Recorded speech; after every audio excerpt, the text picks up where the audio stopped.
Hey everybody out there, this is Seto, and today for you guys I'm going to be profiling for you a very fun deck that I've enjoyed building and playtesting and coming up with ideas with ever since the Megatins came out a couple of weeks ago.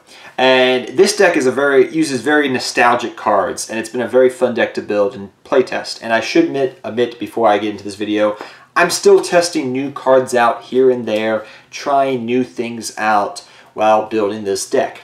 It uses old cards to go into link summoning to build up and make big link boards, to some extent.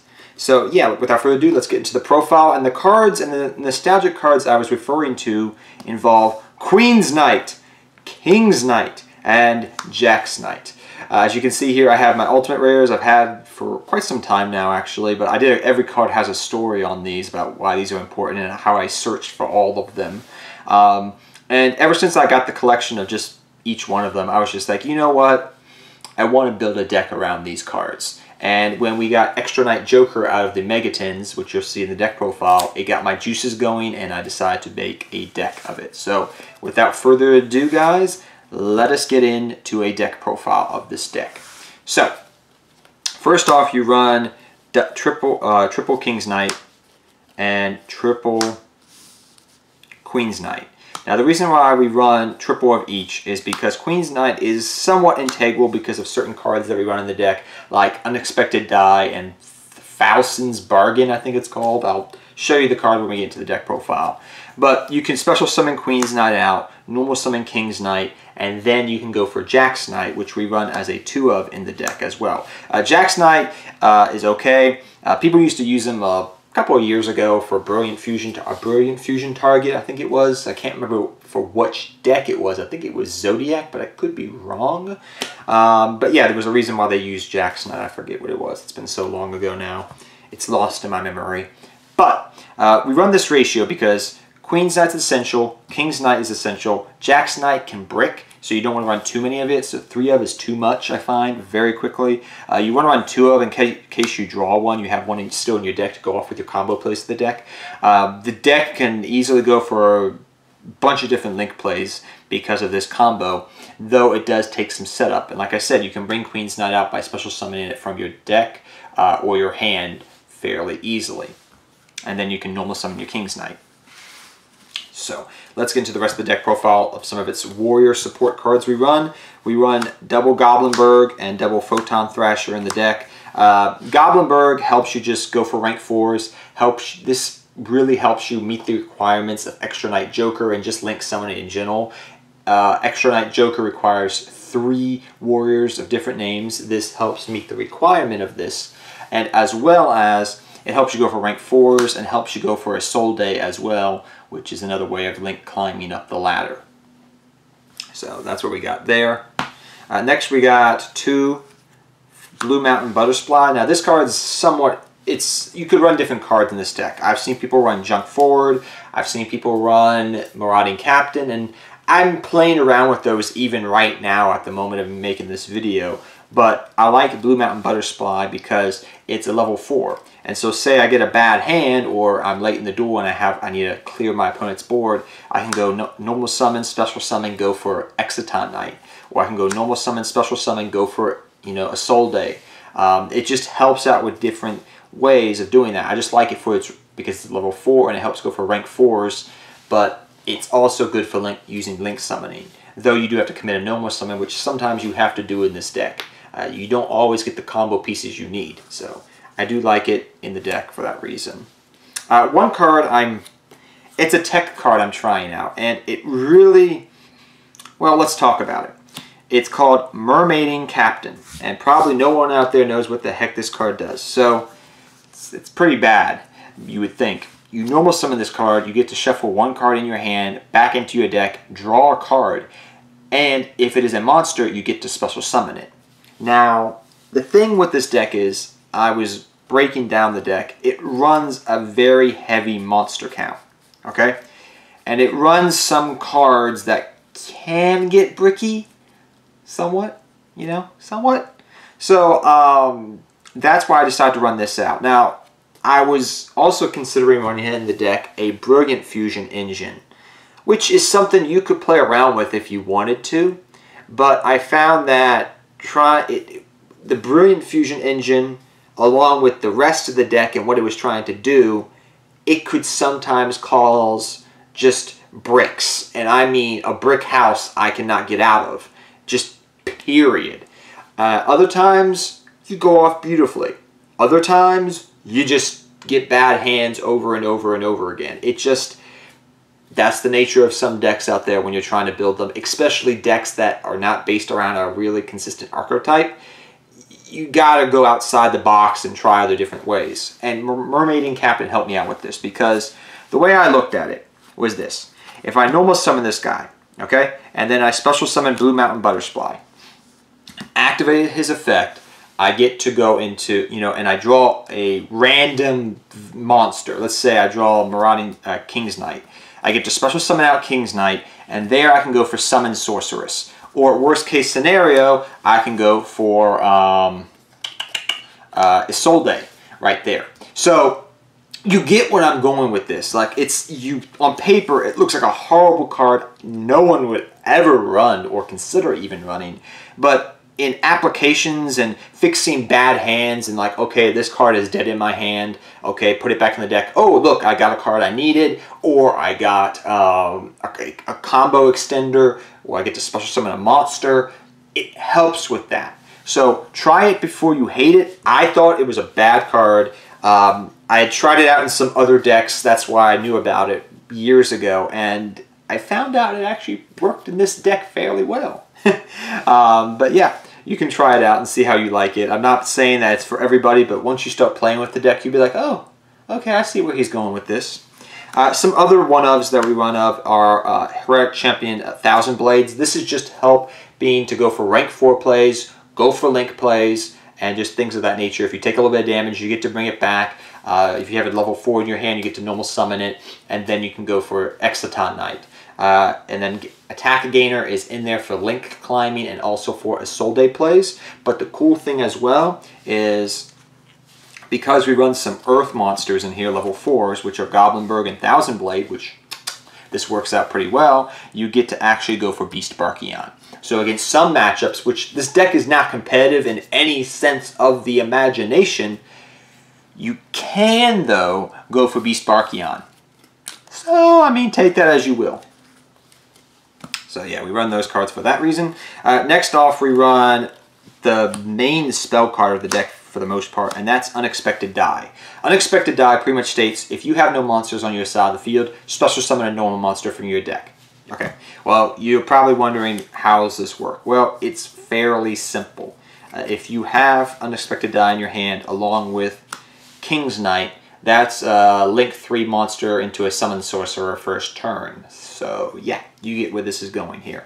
So just a 2-card combo into Summon Sorceress. So you go Unexpected Die, bring out Queen's Knight, normal summon King's Knight, special summon Jack's Knight, and then you can go, and then you still have, what, 3 cards in your hand, so you can do a bunch of different combo plays depending upon your hand.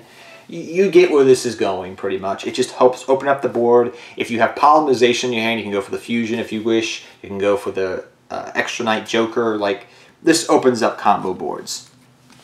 So yeah, Unexpected Die is very essential into the deck. And one card I'm trying out in the deck, you don't have to run it, but it's a card that's like a $5 common. I found one in my commons box a while ago when I was playing it. I was trying it out in this deck. Because it's not a bad card.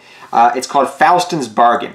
You special summon one of your normal monsters from your hand, okay, Queen's Knight, and then you get to send, well, I'll read it to you actually so you guys understand what Faustin's Bargain does. Send one special summon monster on either side of the field to the graveyard and special summon one level 4 or lower normal monster from your hand.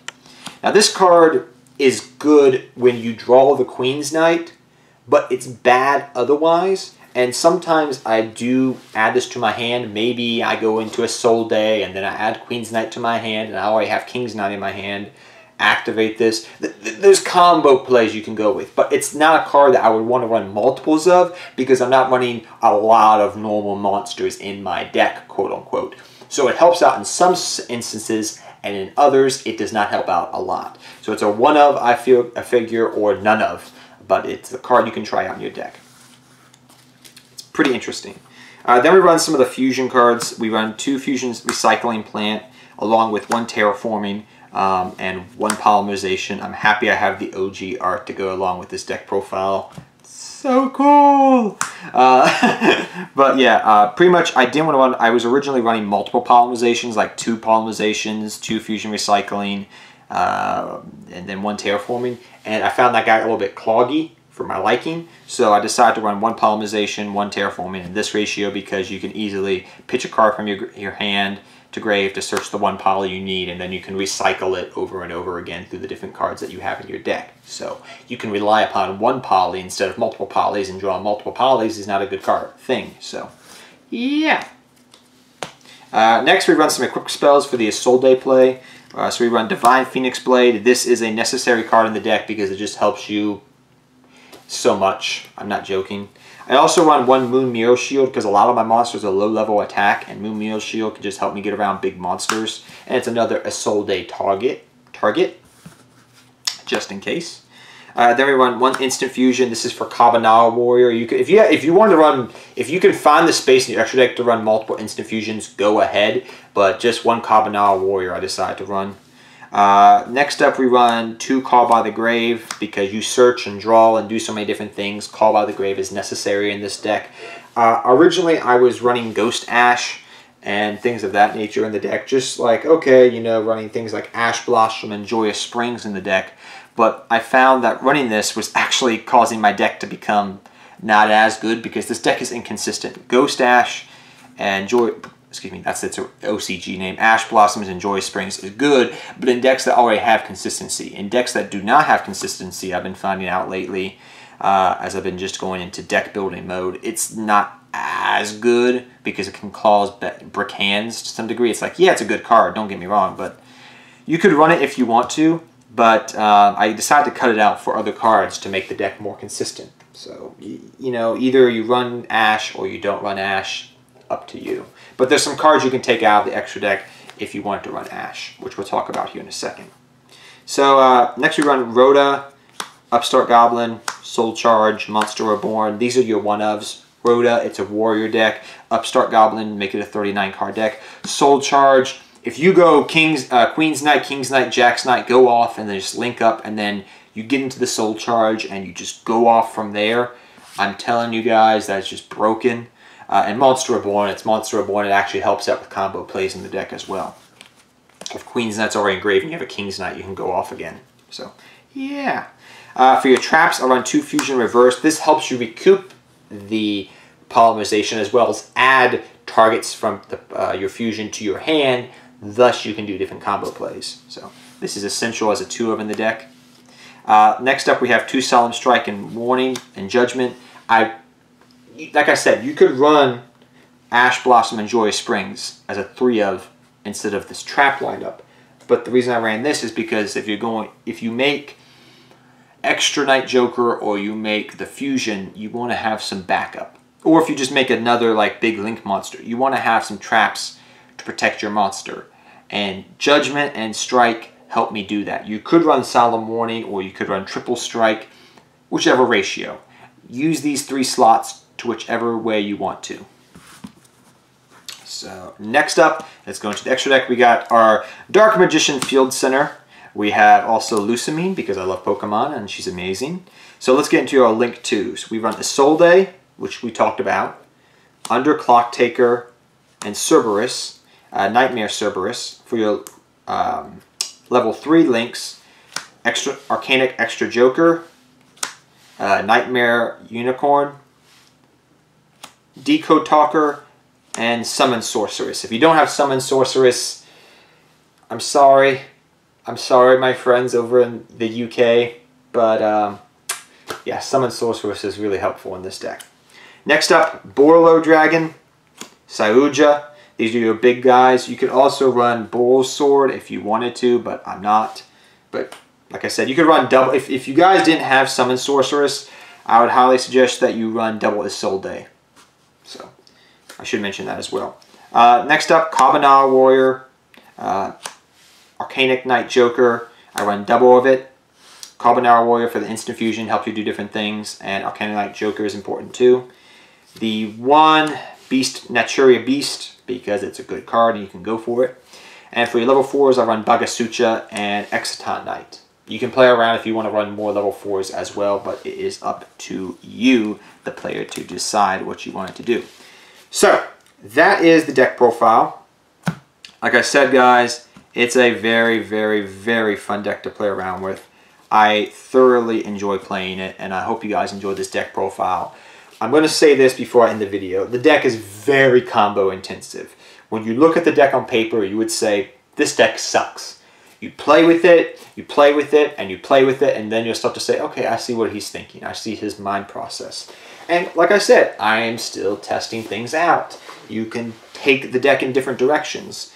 This is just my prototype of the deck, and you can go from there as you wish. Like I said, it's not a competitive deck in no stretch of the imagination, but it's a deck that you can take to locals and have a lot of good fun with. So, till next time, guys, take care, have fun dueling, good luck dueling, and I'll see you guys next time. Take care, everybody.